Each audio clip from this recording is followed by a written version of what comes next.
Here we have a spreadsheet with a bunch of rows for different people who went gambling. So theoretically, let's imagine that we paid 27 people to take 10 trips to a casino. We sent them with, let's say, 200 bucks, and we recorded how much they won or lost.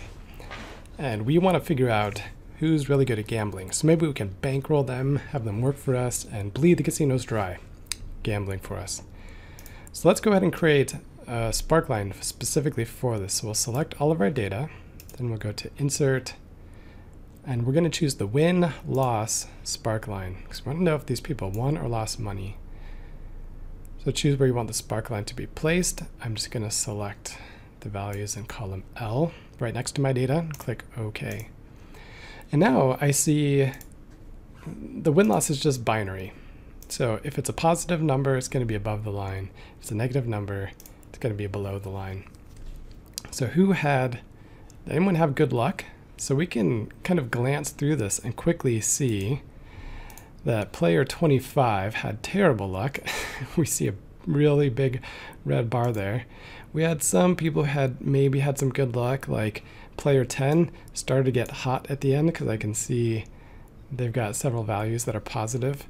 Maybe players 23 and 24 were doing all right. They seem to win more than they lost. So maybe those are the people I want to bankroll. So this does allow us to identify some streaks. You could use this for quarterly company results, for example, to see how consistently a company is making money versus losing money. And if it's, going back and forth, maybe that might raise some red flags. Or if it's always positive, if a company never has a bad quarter, that can also raise some flags in certain situations. So this Sparkline, the win-loss Sparkline, is just another tool.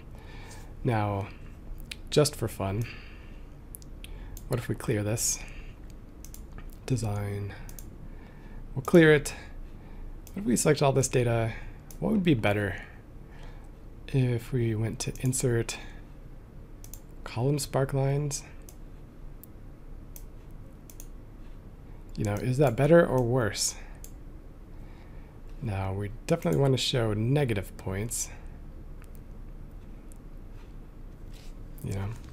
It's a different way of representing the data, different kind of Sparkline, but this is the bar. So you can see Excel is trying to represent the magnitudes of these wins and losses for each player. So this might also be useful in addition to the win-loss. This would tell us the magnitude of the wins and the magnitude of the losses. For example, it looks like maybe this player 26, when this player won, they won pretty big, and when they lost pretty small. Player 19 just looks pretty terrible right now. Even worse than before, just looking at the win-loss chart. So different Sparklines are useful in different situations.